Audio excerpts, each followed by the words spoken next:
We're seeing people come back to more natural ways.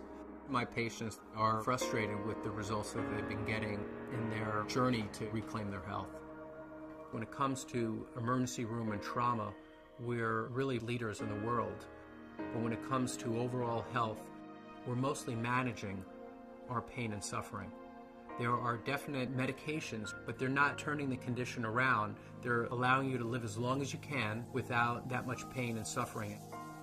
So people are forced to look for other ways to manage their health concerns. They're asking the question, is it possible for me to turn the clock back and go to the point in my life where I wasn't sick?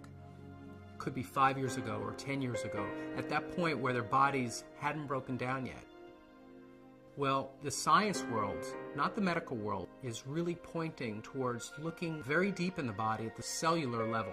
And when you look at that level, you start to see that if the person is ever going to change their health, they have to address helping the smallest unit of their body get healthy again. Normal cells perform many functions essential to maintaining good health. They must be able to take in nutrition and eliminate waste or toxins.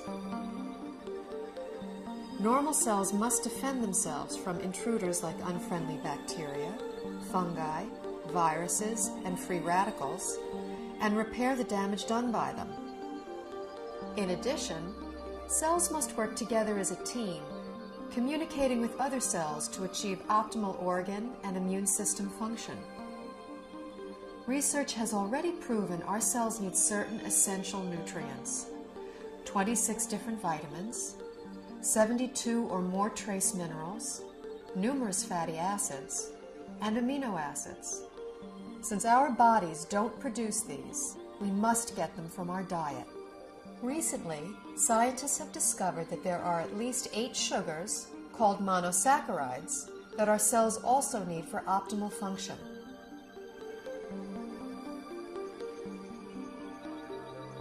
Inside cells, these sugars combine with protein strands and form complex structures called glycoforms.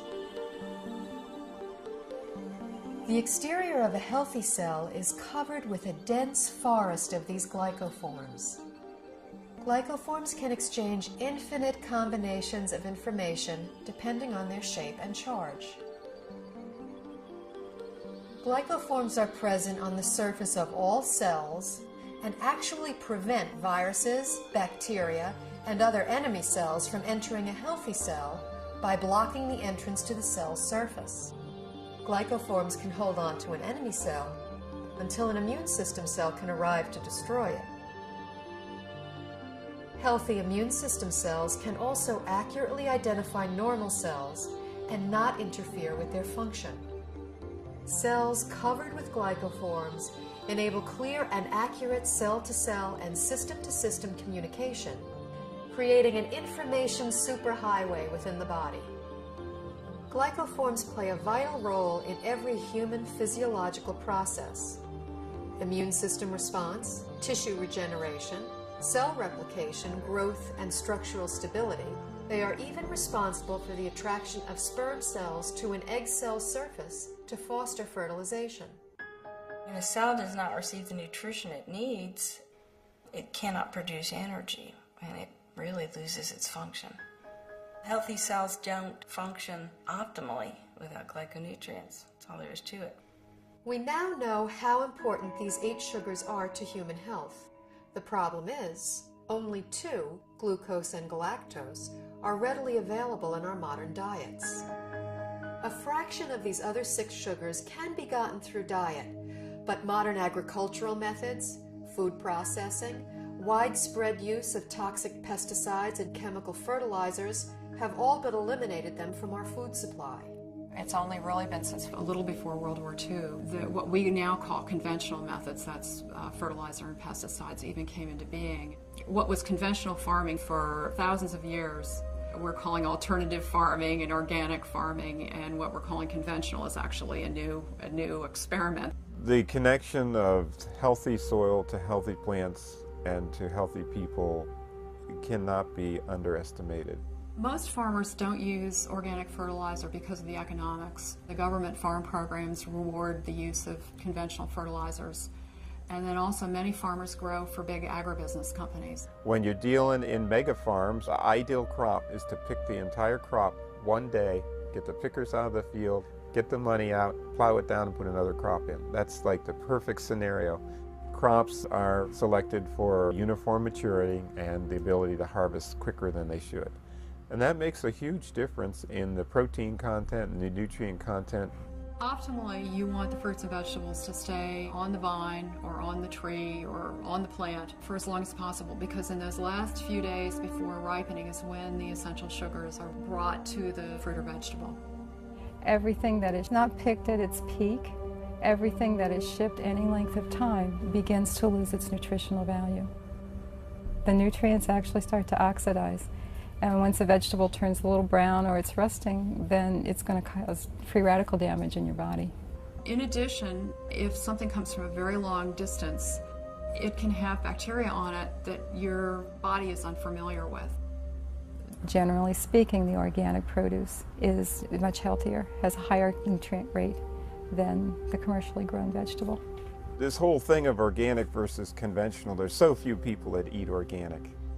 95% of the fruits and vegetables that are grown are conventional, which means that only a few people are eating organic foods. What I have my patients do is eat as many fruits and vegetables as you can, wash them, and assume that you're getting about a third of their phytonutrient value. I compared nutritional content of food from 1982 with what statistics are for 1999. I was amazed at the nutrient decline in many fruits and vegetables. Overall, it was an average 25% decline in nutrition across the board. That is staggering. It's shocking.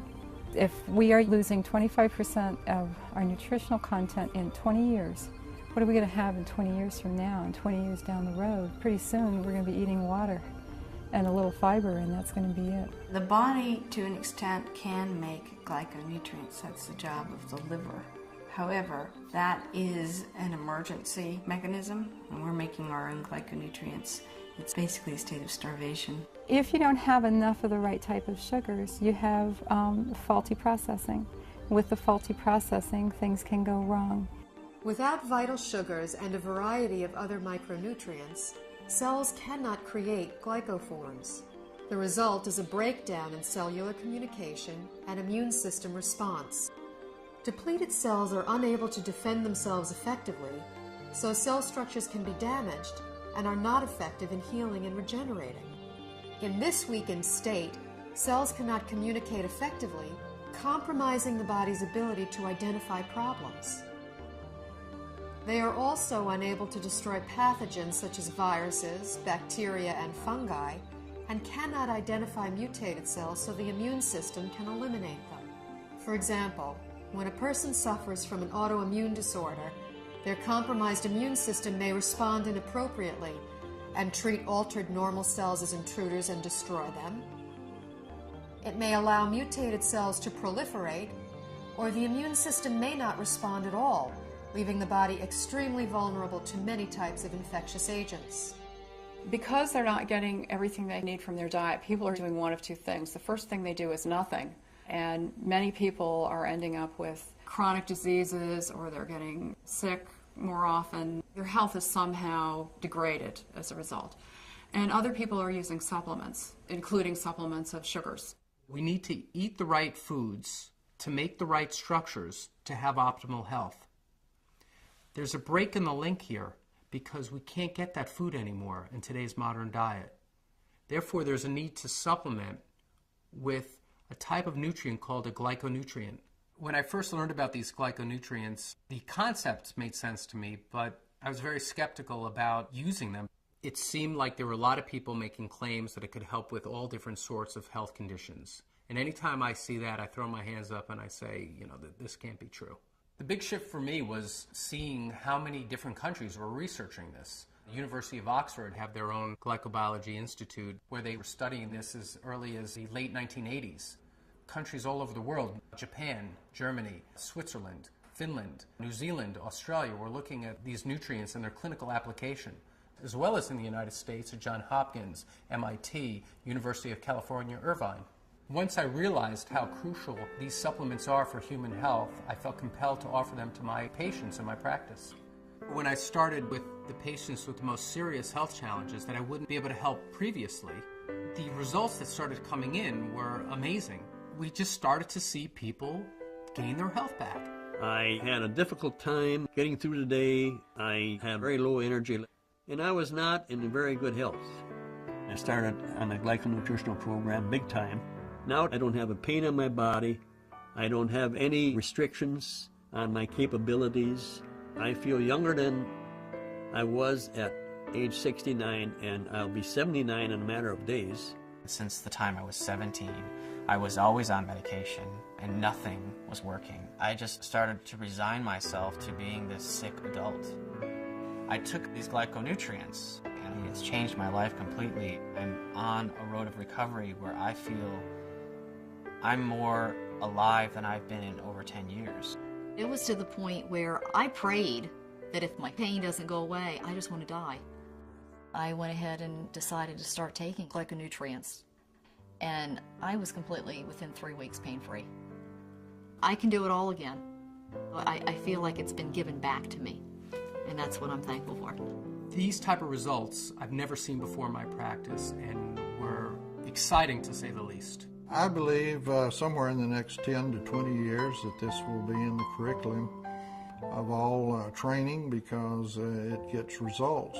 I, as a physician, am real excited about that. And I think that physicians in general should be fascinated from a scientific standpoint. After seeing so many dramatic results with the people that I've recommended this to, my approach to healthcare has changed fundamentally.